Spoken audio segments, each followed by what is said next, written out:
と見慣れた街並み生きる人いつもつまらないとつぶやきながらも登る人浮かぶ月見ていた先よ離れた手と手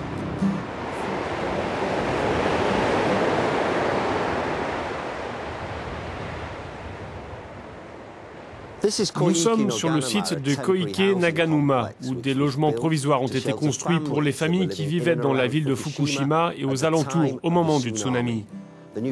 La centrale nucléaire se trouve derrière moi, à 36 km. Ce sont des gens comme vous et moi qui se sont retrouvés ici, des commerçants, des agriculteurs, mais depuis 2011, leur vie a totalement changé.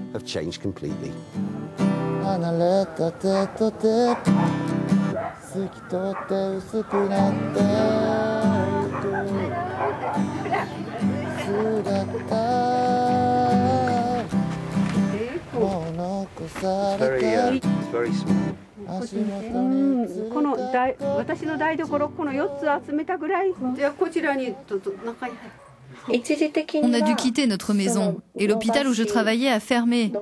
Tout le monde s'est réfugié à différents endroits. J'ai des craintes pour l'avenir.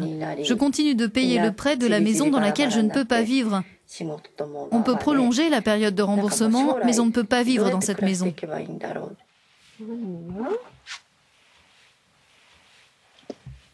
On nous a dit qu'on pourrait rentrer chez nous en avril 2016. Mais la dépollution n'aboutit à rien. Je suis innocente, mais à cause de l'accident nucléaire, c'est comme si j'étais en prison, en état d'arrestation. Je suis très triste, et tout ça à cause de cet accident.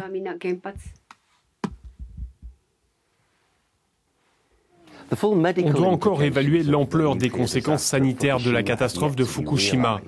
Mais ici, à Minamisoma, à 23 km de la centrale, le neurochirurgien Tomoyoshi Oikawa a déjà son avis sur la question.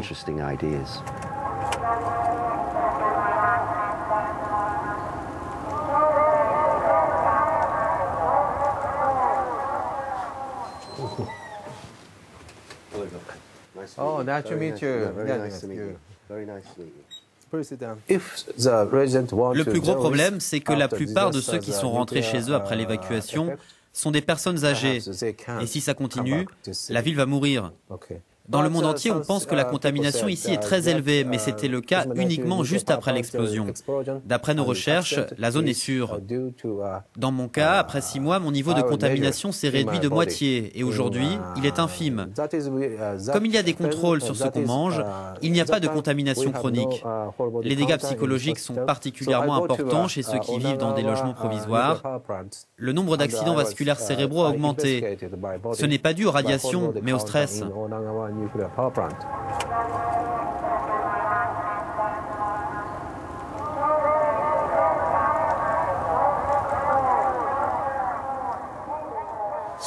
Notre programme d'aide en cas de catastrophe nous oblige à proposer un hébergement aux victimes. C'est la loi. Les besoins quotidiens des victimes sont, eux, de leur propre responsabilité, même si leur maison a été détruite. Mais on estime avoir une responsabilité morale. On doit fournir de l'aide à notre population.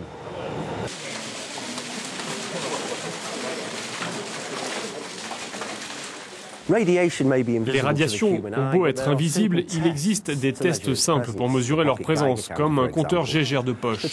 La compagnie d'électricité TEPCO organise ponctuellement des conférences de presse et met à jour son site web en rentrant dans les détails.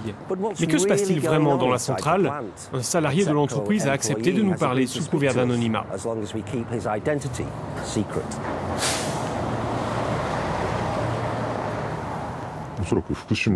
Les Japonais ne font plus confiance à TEPCO.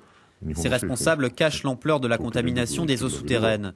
Quand un problème majeur survient, ils communiquent dessus. Mais quand il y a une fuite dans l'eau autour de l'un des réservoirs, ils ne disent rien. La dépollution est loin d'être terminée. Il y a encore beaucoup de débris radioactifs. TEPCO dit que ça va prendre 40 ans, mais ça durera beaucoup plus longtemps. On n'aurait pas dû utiliser cette technologie dangereuse. On doit renoncer au nucléaire.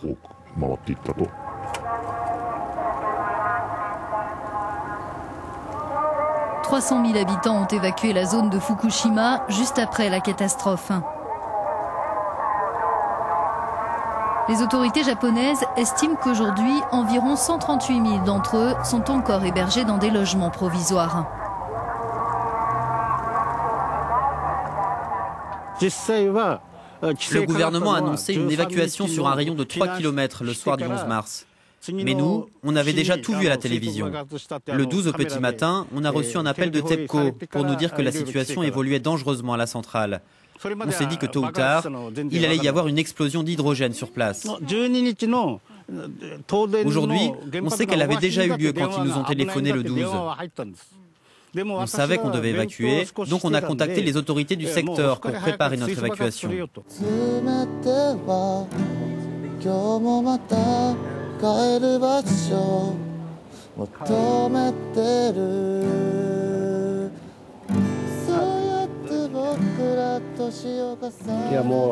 Au départ, je ne prévoyais pas de rester. Mais ceux qui sont partis ont laissé leurs chats et leurs chiens attachés chez eux. Et quand je les ai vus sans rien à manger ni à boire, j'ai voulu les aider. Et c'est comme ça que j'ai choisi de rester. Je n'aurais jamais pensé rester ici aussi longtemps. Et maintenant, ça fait 3 ans et rien n'a changé.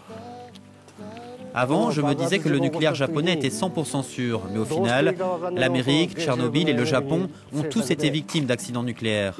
Après l'explosion, personne ne savait quoi faire, ni TEPCO, ni le gouvernement. Et dans le monde, on mise encore sur le nucléaire, c'est ridicule. La prochaine catastrophe nucléaire aura lieu en Europe. Le Japon doit sortir du nucléaire. TEPCO court à sa perte.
U ターンで。